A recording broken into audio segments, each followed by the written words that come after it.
NextGen,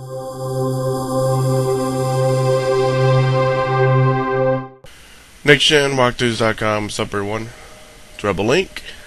This video is another piece of the puzzle, part 2. Alright, so this is the actual boss fight with the Rakk Hive. Like most of the bosses in this game, it's pretty easy.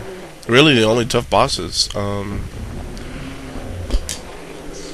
trying to think. Probably the toughest boss in this game is Baron Flint. And he's not as, he's not as tough as I'm making him out to be. I'm just saying that out of all the bosses you fight in this game, he's probably the toughest one. And that includes the last boss. That's probably the easiest boss in the game. No joke. If you haven't played it yet. So the strategy for this guy is, in game design wise, I think they want you to go down into that open area out there. But I don't see, I really don't see a point in doing that. Now, what I start off doing here is using my sniper rifle to kind of just shoot him in the face. And then eventually I just switch to, you know what, fuck it, I'm just going to use my SMG. Because one of the class mods I have on is the corrosive one, where it adds even more damage. So after you shoot something, it keeps on going. So ended up using that. When I played with Lilith, who, just as I mentioned, we're going to finish the game with, I had the... First of all, she's really good with SMGs. I had the added one of the skills, a couple points towards the skill where it shoots more bullets. And what else did I have? I had the class mod that gave her 40% more SMG damage, and also within the class mod it gave you 37% more corrosive, or not corrosive, but element damage. And then what other multiplier did she have? She had a and then just in the regular skills, I had 5 skill points set towards the ones where it causes element damage, or increased element damage. She just fucking...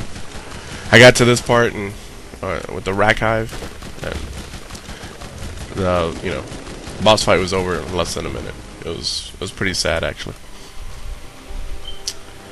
But yeah, I mean, it's not tough at all, really. No matter what you use, no matter who you're using. Only way I think it could probably be a little bit tough is if you used any of these guys and did not upgrade or keep using any sort of like assault rifle or SMG. So in other words, you get a single shot this stupid thing to death. I can see that being a little tough. Not even tough, it would just take forever. But what we're gonna do is, as soon as he is dead, gonna collect all the loot, and then to the left, you gotta go down in the area that he's at. Then to the left, there's a cave that will open up, and you're gonna get one of the vault pieces that Tannis has sent you for. And this is a mission given to you by Tannis, by the way. So we're eventually gonna have to go back to her to turn this bad boy in. So, and my opinion, this is probably where the game gets a little bit more fun. The Trash Coast has some really cool missions in it. Again, they're repetitive to things you've done before, but they end up being a little bit tougher challenges, I think, at least in this level of the game. Especially the claptrap in the Trash Coast. If you figure that one out by yourself, then good job. I did.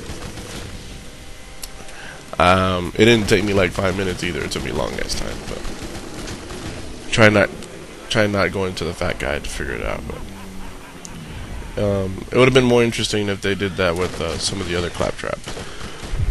Like, you know, be more creative with how they hid the repair kit. Well, I guess the Crom's Canyon one is pretty cool too. So, all right. Anyway, so after we destroyed the Rakk Hive, this is where you're gonna want to go. Over here.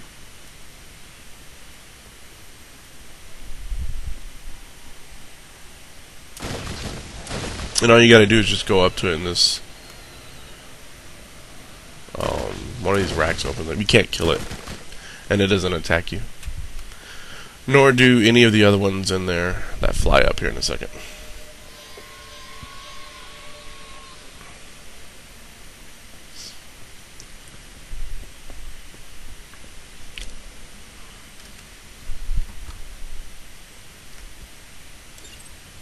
So there it is. Make your way back to Tanis. Turn it in, and she gives you a pretty good, decent amount of XP, along with some decent amount of cash. So that said, another piece of the puzzle is done, and we're gonna go do some more of the Trash Coast missions, then on to the final part of the game. Alright guys, see y'all later. Peace.